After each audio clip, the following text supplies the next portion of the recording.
నేను ప్రార్థన చేయాలనుకుంటున్నాను, రోజు చేయలేకపోతున్నాను. నేను రోజు బైబిల్ చదువుకొని బయటకు వెళ్తాలనుకుంటున్నాను, మందిరానికి వెళ్తామనుకుంటున్నాను, వెళ్ళలేకపోతున్నాను.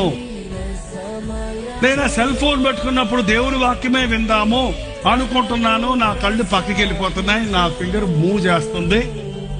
అదేదో అర్థం వచ్చింది, దానికి నోరు కళ్ళు అప్పచెప్పి చూస్తూ చీ చూడకూడదు, చీ చూడకూడదు, చీ చూడకూడదు అని చూస్తూనే ఉన్నాను.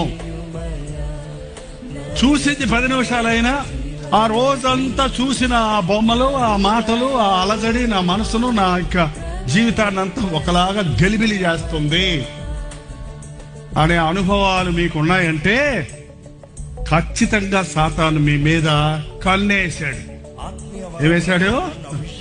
కన్నేశాడు. ఇది జారిపోతాడు, నా రాజ్యంలో నుండి దేవుని రాజ్యంలోకి వెళ్ళిపోతుంటున్నాడు. ఇదిగో యేసు ప్రభు ప్రేమను గుర్తిస్తున్నాడు, ఇదిగో దేవుని వెతకడానికి ప్రారంభిస్తున్నాడు అని వెంటబడి మనల్ని ఆటంకపరుస్తాడు.